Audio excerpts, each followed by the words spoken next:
जो प्यार मिला मुझे तुमसे,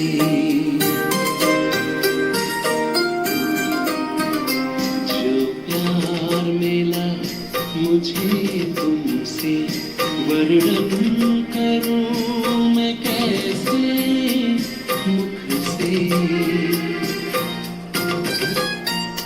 जो प्यार मिला मुझे तुमसे, वर्णन करूं मैं कैसे मुख से। ये दिल जानता है बाबा, दिखता है जो नैनों के नूर से। जो प्यार मिला मुझे तुमसे,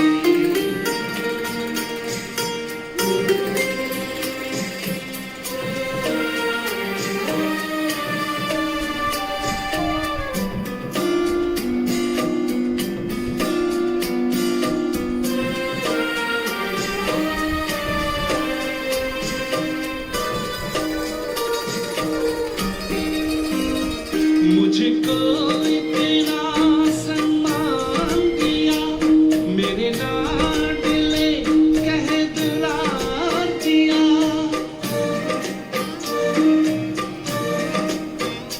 मुझको इतना सम्मान दिया, मेरे लाडले कह दुलार दिया। मेरे इन भूलों को माफ किया और दिव्य गुणों से श्रृंगार किया। सांसों में समाए हो बाबा, भूल सकते नहीं तुम्हें भूल से। जो प्यार मिला मुझे तुमसे,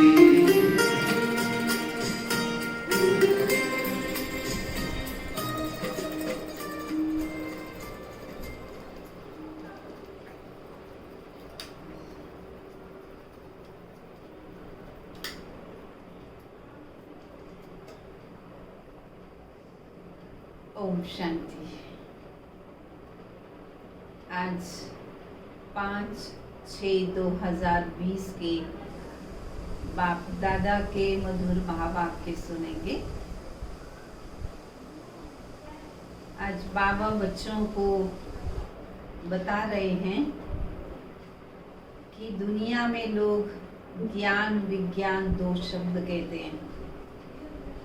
ज्ञान विज्ञान भवन नाम भी रख दिया है, परंतु ज्ञान और विज्ञान का अर्थ बाबा बच्चों को समझाते हैं। बाबा ने कहा ज्ञान का अर्थ है ईश्वरीय ज्ञान, सृष्टि के आदि मध्य अंत का ज्ञान, हिस्ट्री ज्योग्राफी का, बेहद की हिस्ट्री और ज्योग्राफी का ज्ञान, जिस ज्ञान से तुम्हें वेल्थ मिलती है। और दूसरा जो विज्ञान है, विज्ञान का अर्थ है याद। याद से तुम्हारी हेल्थ बनती है, और याद है परमात्मा को पहचानना और उनको याद करना। तो ये है ज्ञान विज्ञान का अर्थ। बाबा बच्चों को ये भी बता रहे हैं कि यदि तुम बच्चे अपना पहला पाठ पक्का करते हो, अपने को आत्मा समझ के बाबा को याद करते हो, तो भी समझो कि हम ईश्वरीय परिवार के हैं। और यदि देह अभिमान में रहते हो तो फिर समझो हम आसुरी परिवार के हैं, ईश्वरीय परिवार के नहीं हैं। बाबा ने ये भी बात कही कि तुम बच्चों को इस बात का नशा होना चाहिए कि हम बेहद की सरकार के मददगार हैं। यूं तो बाबा के बच्चे दोनों सरकारों के मददगार हैं, इस दुनिया की सरकार के भी मददगार हैं। सरकार जो डायरेक्शन दे रही है उस अनुसार हम सभी बच्चे उनकी आज्ञा का पालन कर रहे हैं। ये भी सरकार के कार्य में मदद करना, अपने आप को सुरक्षित करना है। और साथ में हम बेहद की सरकार के भी मददगार बच्चे हैं। क्या मदद करते हैं बेहद की सरकार को? बाबा कहते बच्चे अपना चार्ट 8 घंटे का योग का बनाओ। उस योग से तुम्हारी अपनी निरोगी काया बनेगी, विकर्म विनाश होंगे और जो भी कमजोरियों रूपी कीटाणु हैं वो भी समाप्त होंगे और याद के पावरफुल वाइब्रेशन से किसी भी प्रकार के जर्म्स वो सब समाप्त हो जाते हैं। तो तुम बच्चे बेहद की सरकार के मददगार बनते हो। इसीलिए बाबा बच्चों को कहते कि तुम मेरे मददगार बच्चे हो, तो तुम्हारे आधार से ही मैं सृष्टि की परिवर्तन का कार्य कराता हूँ। बाबा कहते मैं अकेला कुछ नहीं कर सकता, तुम बच्चों के सहयोग से ही स्वर्ग की स्थापना करता हूँ। तो सुनेंगे बाबा के सभी महावाक्यों को बड़े प्यार से, बड़े ध्यान से। मीठे बच्चे, तुम्हें अभी ज्ञान की दृष्टि मिली है, इसलिए तुम्हारा भटकना बंद हुआ। तुम शांति धाम, सुख धाम को याद करते हो। प्रश्न है, देवताओं में कौन सी ताकत है और वह ताकत किस विशेषता के कारण है? देवताओं में सारे विश्व पर राज्य करने की ताकत है।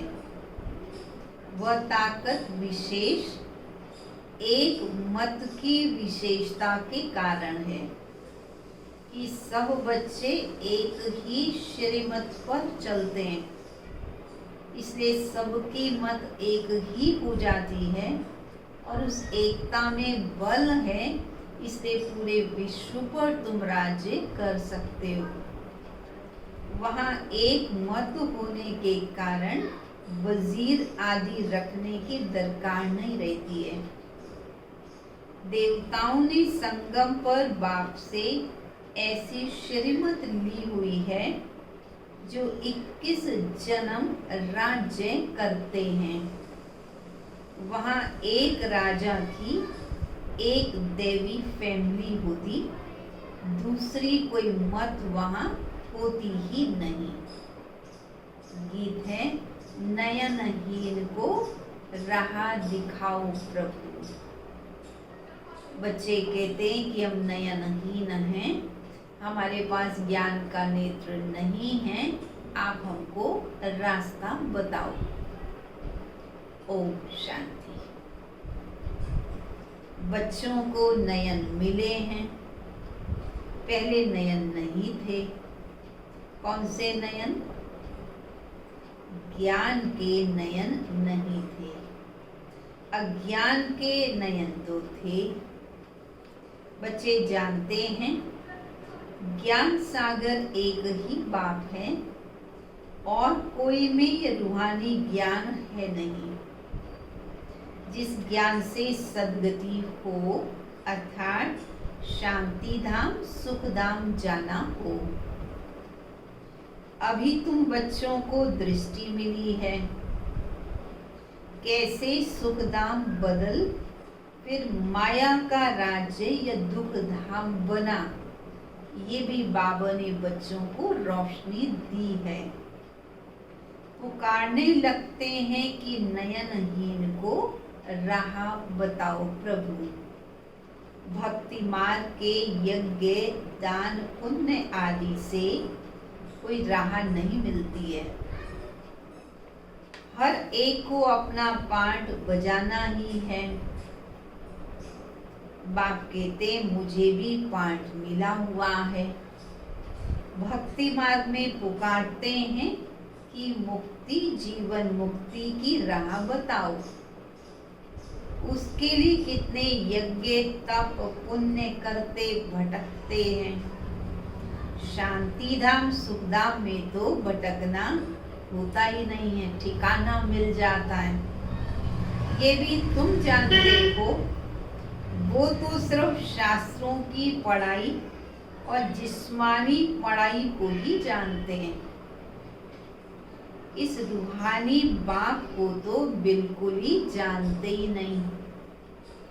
रूहानी बाप ज्ञान तब आकर देते हैं जबकि सर्व की सदगति होती है, पुरानी दुनिया बदलनी होती है, मनुष्य से देवता बनते हैं, फिर सारी सृष्टि पर एक ही राज्य होता है, देवी देवताओं का राज्य, जिसे स्वर्ग कहते हैं।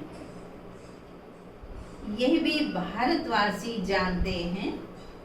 आदि सनातन देवी देवता धर्म भारत में ही था। उस समय अन्य और कोई धर्म नहीं था। तुम बच्चों के लिए अभी है संगम युग और बाकी सबके लिए है कलयुग। बच्चों के लिए है संगम युग और बाकी सारी दुनिया के लिए है कलयुग। तुम पुरुषोत्तम संगम युग पर बैठे हो। जो जो बाप को याद करते हैं, बाप की श्रीमत पर चलते हैं, वह संगम युग पर है, बाकी कलयुग में है। अनेक मतों से कलयुग का राज्य चलता है। सतयुग में तो एक महाराजा की ही मत चलती है, वजीर होता ही नहीं, इतनी ताकत रहती है। फिर जब पतित बनते हैं तो वजीर आदि रखते हैं, क्योंकि वो ताकत नहीं रहती है। अभी तो है ही प्रजा का प्रजा पर राज्य। सतयुग में एक मत होने से ताकत रहती है। अभी तुम वह ताकत ले रहे हो ताकि सबकी एक मत हो जाए। 21 जन्मों के लिए इंडिपेंडेंट राजाई करते हो। अपनी ही देवी फैमिली होती है। अभी यह है तुम्हारा ईश्वरीय परिवार। बाबा कहते हैं, ध्यान से सुनेंगे। बाबा कहते अपने को आत्मा समझ बाप की याद में रहते हो तो तुम ईश्वरीय परिवार के हो। और अगर देहाभिमान में आकर के ये आत्मा को विस्मृत कर देते हो, आत्मिक स्मृति भूल जाती है, तो तुम आसुरी परिवार के हो। एक सेकंड में ईश्वरीय संप्रदाय के, दूसरे सेकंड में आसुरी संप्रदाय के बन जाते हैं। अपने को आत्मा समझ बाप को याद करना कितना सहज है, परंतु बच्चों को थोड़ा मुश्किल लगता है। बाबा कहते अपने को आत्मा समझ और बाप को याद करेंगे तो विकर्म विनाश होंगे। देह द्वारा कर्म तो करना ही है। देह बिगड़ तो तुम कर्म कर नहीं सकते हो। कोशिश करनी है। काम काज करते भी हम बाप को याद करें, परंतु यहाँ तो कई ऐसे हैं जिन्हें कोई काम काज भी नहीं है, पर फिर भी बाबा को याद नहीं कर पाते हैं, भूल जाते हैं। यही मेहनत है। भक्ति में ऐसे कोई थोड़ी कहता है कि सारा दिन ही भक्ति करते रहो। यहाँ पर भी बाबा थोड़ी कहते सारा दिन तुम मुझे याद करो। बाबा कहते कर्म भी करो, मुझे याद भी करो। टाइम होता है भक्ति का भी, सवेरे शाम रात्रि। फिर मंत्र आदि जो मिलते वो बुद्धि में रहते ही हैं। अनेक शास्त्र हैं, वह भक्ति मार्ग में पढ़ते हैं। तुमको तो कोई पुस्तक आदि नहीं पढ़ना है, ना कोई पुस्तक बनानी है। ये मुरली भी छपाते हैं रिफ्रेश होने के लिए। बाकी कोई भी किताब आदि तो फिर रहेगी ही नहीं, ये सब खत्म हो जानी है। ज्ञान तो है ही एक बाप में। अभी देखो, ज्ञान विज्ञान भवन नाम रखा है, दिल्ली में है विज्ञान भवन। जैसा कि वह योग और ज्ञान सिखाया जाता हो, बिगर अर्थ ऐसे ही नाम रख देते हैं। कुछ भी पता ही नहीं कि ज्ञान क्या विज्ञान क्या। अभी तुम ज्ञान और विज्ञान को जानते हो। योग से होती है हेल्थ, जिसको विज्ञान भी कहा जाता है। और यह है ज्ञान, जिसमें वर्ल्ड की हिस्ट्री ज्योग्राफी समझाई जाती है। वर्ल्ड की हिस्ट्री ज्योग्राफी कैसे रिपीट होती है, ये जानना है। परंतु वह पढ़ाई दुनिया की पढ़ाई है, हद की। यहाँ तो तुमको बेहद की हिस्ट्री ज्योग्राफी बुद्धि में है कि हम कैसे राज्य लेते हैं, कितना समय राज्य करते हैं, फिर कब राज्य करते हैं, कब से कब तक राज्य करते हैं, कैसे राजधानी हमको मिली थी। ये बातें और कोई की बुद्धि में नहीं आती हैं। बाप ही नॉलेजफुल है। इस सृष्टि का चक्र कैसे फिरता है, ये भी बाबा ही समझाते हैं। बने बनाए ड्रामा को न जानने के कारण मनुष्य कह देते हैं फलाना निर्वाण गया या ज्योति ज्योत समा गया। अगर निर्वाण गया अर्थात अपना पार्ट बीच में छोड़ के चला गया, या उसने अपने अस्तित्व को ही समाप्त कर दिया जब ज्योति ज्योति में समा गई। परंतु बाबा क्या बता रहे हैं कि ड्रामा तो बना बनाया है, ये ड्रामा कोई बीच में से रुक नहीं सकता है, इसको आप रोक नहीं सकते हो। इसलिए कोई भी आत्मा बीच में से निकल के निर्वाण धाम में भी नहीं जा सकती है। हर एक को अपना अपना पार्ट तो बजाना ही पड़ेगा। तुम जानते हो सभी मनुष्य मात्र इस सृष्टि चक्र में आते हैं, इससे कोई एक भी छूट नहीं सकता। बाप समझाते हैं मनुष्य की आत्मा एक शरीर छोड़ दूसरा लेती है। कितना बड़ा ड्रामा है, सब में आत्मा है। उस आत्मा में अविनाशी पार्ट भरा हुआ है। इसको कहा जाता है बनी बनाई बन रही, अब कुछ बननी नहीं। बना हुआ ही जो है वो पार्ट केवल रिपीट हो रहा है। अब ड्रामा कहते हैं तो जरूर ड्रामा का भी टाइम तो निर्धारित होना चाहिए। बाप समझाते ड्रामा 5000 वर्ष का है। भक्ति मार्ग के शास्त्रों में लिख दिया ड्रामा लाखों वर्ष का है। इस समय ही जबकि बाप ने आकर सहज राजयोग सिखाया था, इस समय के लिए गायन है कि कौरव घोर अंधियारे में थे और पांडव रोशनी में थे।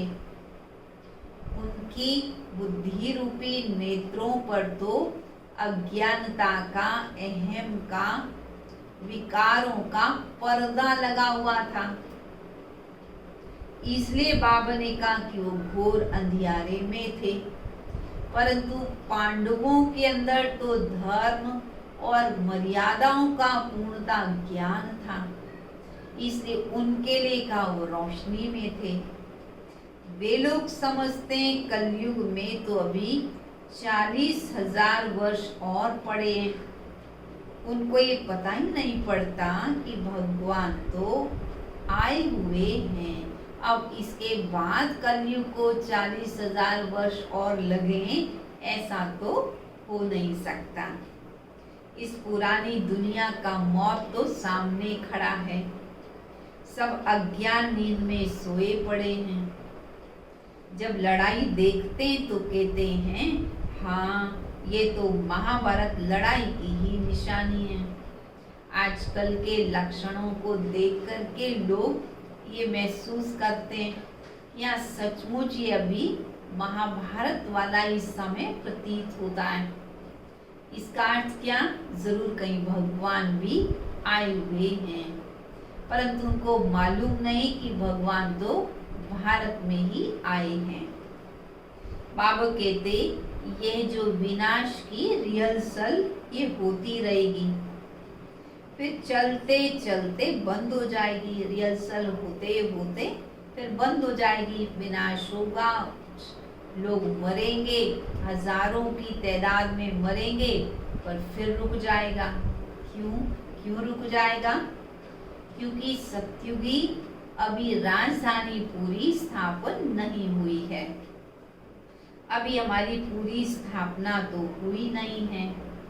गीता में ये थोड़ी है कि बाप ने सहज राजयोग सिखलाकर यहाँ ही राजाई स्थापन की। गीता में तो प्रलय दिखाते और सब मर गए, बाकी 5 पांडव बचे और वो भी पहाड़ों पर जाकर गल मरे। बाबा कहते फिर इतना त्याग करने का, इतनी तपस्या करने का, राजयोग सीखने का, मर्यादाओं पर चलने का, फिर फायदा ही क्या हुआ कि अगर वो भी उनकी भी प्रलय हो गई तो वो भी पहाड़ों पर जाकर गल मरे, तो फायदा क्या हुआ? तो ऐसा नहीं है कि वो गल मरते हैं, हाँ, देह अभिमान से गल मरना है। परंतु पांडव जो पांडवपति शिव बाबा की श्रीमत पर चल रहे हैं, वो सत्युगी बादशाही के हकदार बनते हैं, सत्युग का सुख वो पाते हैं। राजयोग से क्या हुआ लोगों को कुछ मालूम ही नहीं। बाप हर एक बात समझाते हैं। वह है हद की बात, हद की रचना, हद के ब्रह्मा रचते हैं। हद का लौकिक पिता बाबा उन्हें हद का ब्रह्मा कहते हैं। पालना भी करते हैं, जन्म भी देते हैं, बाकी प्रलय नहीं करते हैं। स्त्री को एडॉप्ट करते हैं, बाप भी आकर एडॉप्ट करते हैं। बाप कहते मैं इनमें प्रवेश कर बच्चों को नॉलेज सुनाता हूँ, इन द्वारा बच्चों को रचता हूँ। ये बाप भी है और ये सारा ईश्वरीय फैमिली, ईश्वरीय परिवार भी है। ये बातें बड़ी गुह्य, बहुत गंभीर हैं, मुश्किल कोई की बुद्धि में बैठती हैं। सबकी बुद्धि में तो ये बातें जचती नहीं है, बैठती नहीं है। अब बाप कहते पहले तो अपने को आत्मा समझो। आत्मा ही एक शरीर छोड़ दूसरा लेती है। शरीर पर ही भिन्न भिन्न नाम पड़ते हैं, नाम रूप फीचर सब भिन्न भिन्न हैं। एक के फीचर्स दूसरे से मिल ना सके।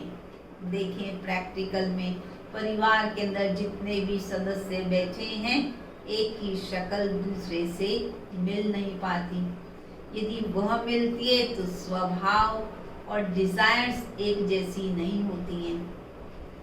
हर एक आत्मा के जन्म जन्मांतर के अपने फीचर्स हैं, अपनी एक्ट ड्रामा में नूंदी हुई है, इसलिए इसको बना बनाया ड्रामा कहते हैं।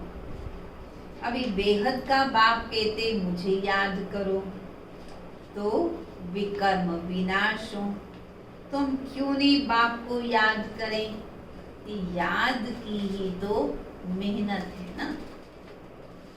तुम बच्चे जब याद की यात्रा में बैठते हो तो माया के तूफान आते हैं, युद्ध चलता है, परंतु उसे घबराना नहीं है। अगर माया की युद्ध चलती है, तूफान आते हैं, परंतु बाबा कहते से घबराना नहीं है। माया घड़ी घड़ी याद को तोड़ेगी। संकल्प विकल्प ऐसे ऐसे आएंगे जो एकदम माथा ही खराब कर देंगे।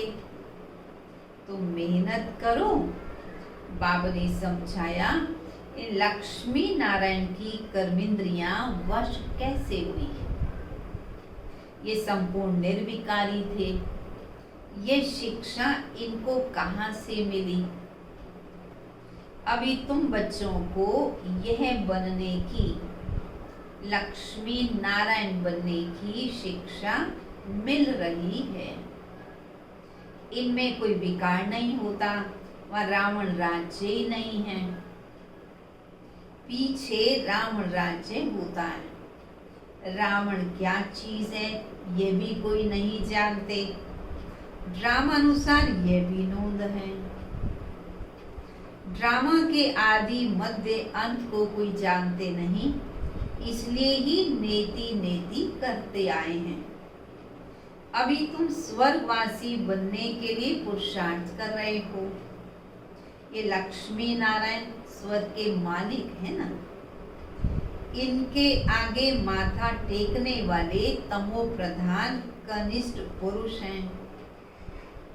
बाप कहते पहले पहले तो एक बात पक्की कर लो। पहले पहले तो ये एक बात पक्की कर लो, गांठ बांध लो। अपने को आत्मा समझ बाप को याद करना ही है। इसमें ही मेहनत है। जैसे 8 घंटे सरकारी नौकरी होती है ना। अभी तुम बेहद की सरकार के मददगार हो।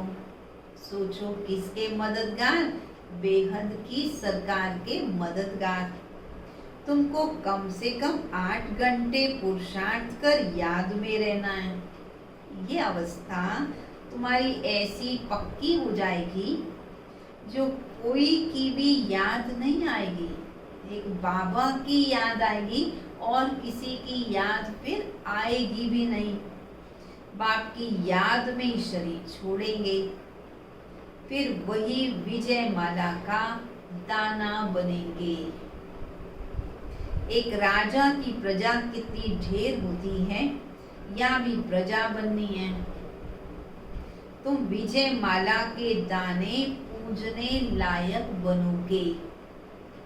16,108 की भी माला होती है, एक बड़े बॉक्स में पड़ी रहती है। 8 की भी माला, 108 की भी माला, फिर अंत में 16,108 की भी माला होती है। बड़ा संभाल करके उसको रखते हैं। जो संपूर्ण पास विद ऑनर बनते हैं तो केवल 8 मण के होते हैं, और जो सेकेंड नंबर में वो 108 वाले, और जो थर्ड नंबर वाले वो हैं 16,108 वाले। तुम बच्चों ने बाप से राजयोग सीख सारे विश्व को स्वर्ग बनाया है, इसलिए तुमको पूजा जाता है। तुम ही पूजे थे, तुम ही पुजारी बने।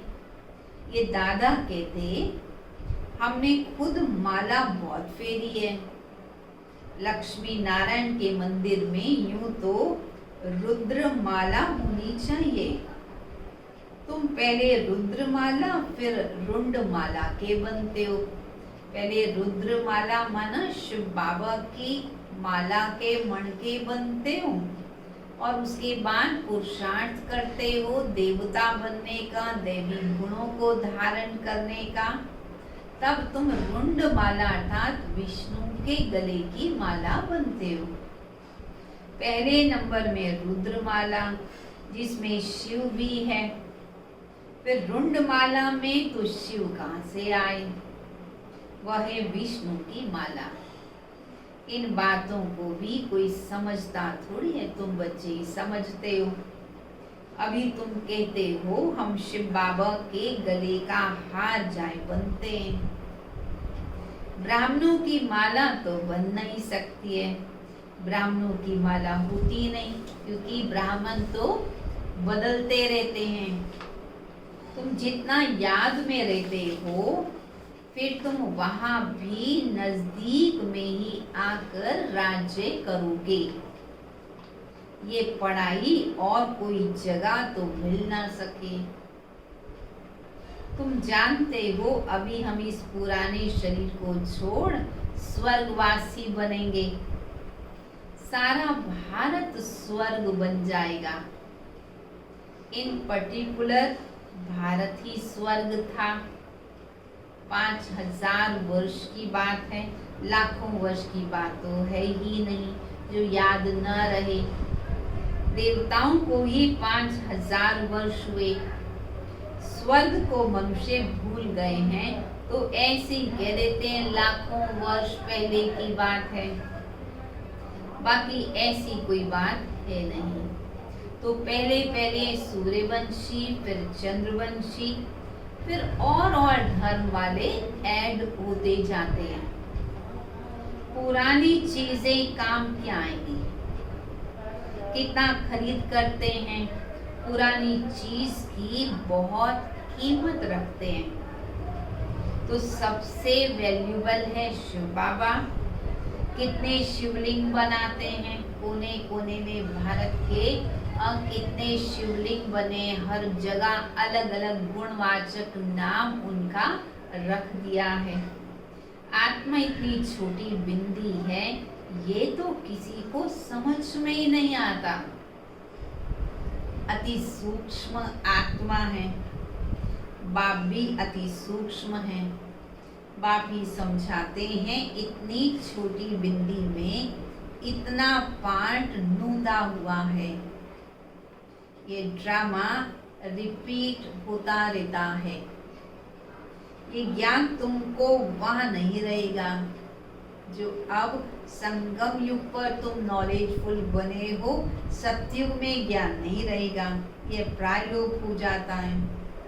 तो फिर कोई सहज राजयोग सिखा कैसे सकते हैं?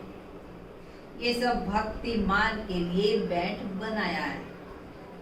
अभी बच्चे जानते हैं ब्रह्मा द्वारा ब्राह्मण, फिर देवता, क्षत्रिय, 3 धर्म स्थापन हो रहे हैं भविष्य नई दुनिया के लिए। वह पढ़ाई जो तुम पढ़ते हो वह है इस जन्म के लिए।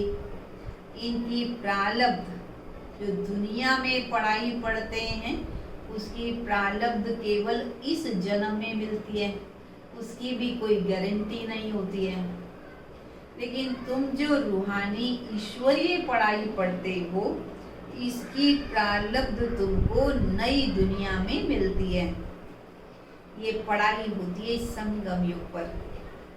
यह है पुरुषोत्तम संगम युग। मनुष्य से देवता तो जरूर संगम पर ही बने होंगे ना। बाप बच्चों को सब राज समझाते हैं।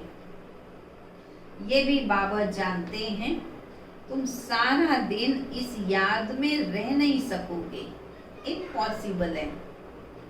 इसलिए बाबा कहते बच्चे तुम अपना चार्ट रखो, देखो हम कहाँ तक याद में रह सकते हैं। देह का अभिमान होगा तो फिर याद कैसे रह सकेगी। पापों का बोझा सिर पर बहुत है। इसलिए बाबा कहते बच्चे याद में रहो। त्रिमूर्ति का चित्र पॉकेट में डाल दो, परंतु तुम घड़ी घड़ी सब बातें भूल जाते हो, बाबा को भी भूल जाते हो और बाबा ने जो डायरेक्शन दी उसको भी भूल जाते हो। अल्लाह को याद करने से बे आदि सब याद आ जाता है। ये बैच तो सदा लगा रहे। तो भाई बहने बैच लगाना भूल तो नहीं गए?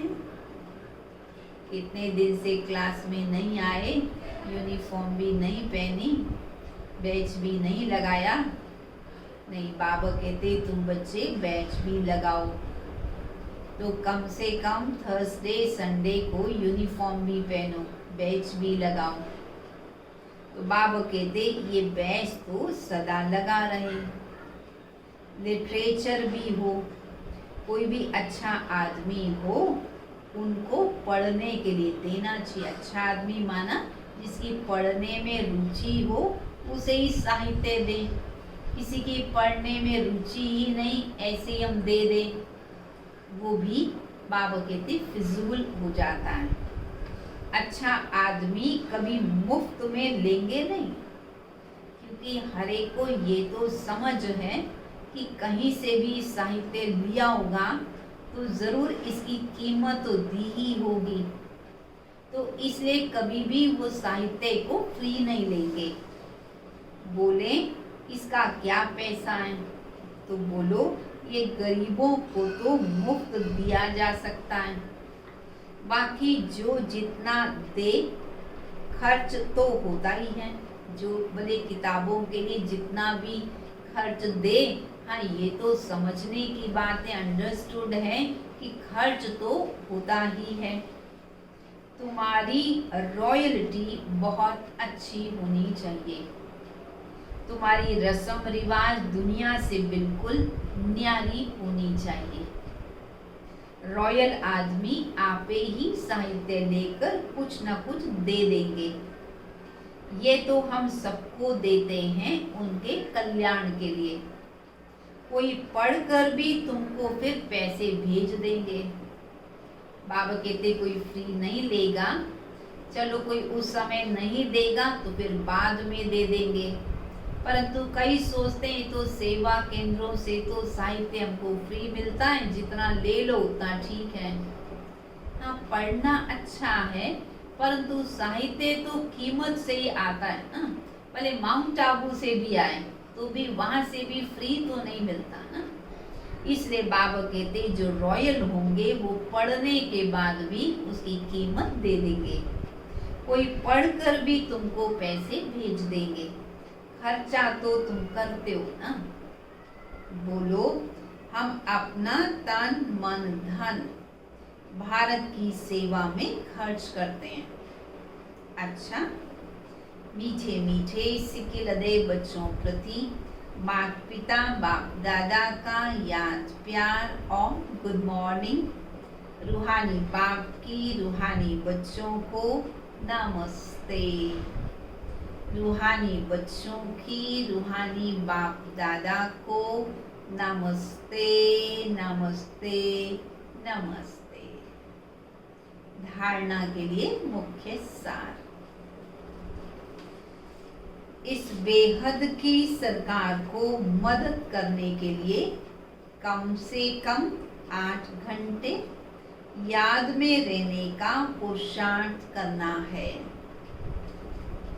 याद में जो माया विघ्न डालती है उससे घबराना नहीं है। दूसरी बात, इस पुरुषोत्तम संगम युग पर ईश्वरीय संप्रदाय का वन ईश्वर की मत पर चलना है। कर्म करते भी एक बाप की याद में रहने का अभ्यास करना है। वरदान। बेगर टू प्रिंस का पाठ प्रैक्टिकल में बजाने वाले त्यागी व श्रेष्ठ भाग्यशाली आत्मा भव। जो ये समझते मेरा कुछ नहीं, मेरी पाई भी नहीं, वही प्रिंस बन सकते हैं। वही बच्चे जिन्होंने त्याग कर दिया वही भाग्यशाली बनते हैं। जैसे भविष्य में विश्व महाराजन दाता होंगे, ऐसे अभी से दातापन के संस्कार इमर्ज करो। किसी से कोई सेल्वेशन लेकर के फिर सेल्वेशन दे, ऐसा संकल्प में भी ना हो कि कोई हमें सहयोग दे तो हम सहयोग देंगे, ऐसा नहीं सोचना। विश्व महाराजन अर्थात दाता, सदा देने वाले, ऐसा संकल्प में भी न आए। इसे कहा जाता बेगर टू प्रिंस। स्वयं लेने की इच्छा वाले नहीं, इस अल्पकाल की इच्छा से भी परे, ऐसा बेगर ही संपन्न मूर्त है। जो अभी बेगर टू प्रिंस का पार्ट प्रैक्टिकल में बजाते हैं, उन्हें कहा जाता है सदा त्यागी व श्रेष्ठ भाग्यशाली। त्याग से सदा काल का भाग्य स्वतः ही बन जाता है। स्लोगन: सदा हर्षित रहने के लिए साक्षीपन की सीट पर दृष्टा बनकर हर खेल देखो। कैसे रह सकेंगे सदा हर्षित? जब हरे के पाठ को साक्षी होकर देखेंगे, तो साक्षीपन की सीट पर न्यारे बनकर हर खेल को देखो, तो सदा हर्षित रहेंगे। अच्छा, ओम शांति। चलेंगे सभी बाबा की याद में।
सबसे महान संसार आपके हाथों में, पर आपने खुद को सौंप दिया है हम बच्चों के हाथों में। मुझसे आगे हो तुम बच्चों, मुझसे आगे हो तुम बच्चों, कह कर के उमंगे भरते हैं। बच्चों को नमस्ते करते हैं, बाबा कितने निरहंकारी।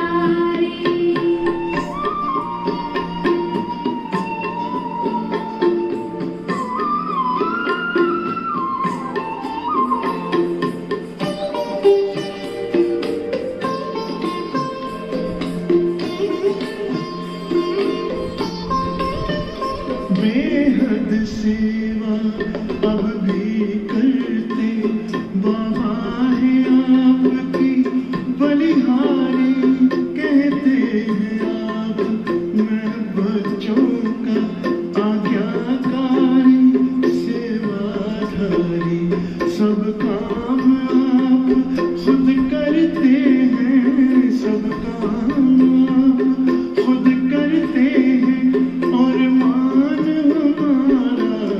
हैं।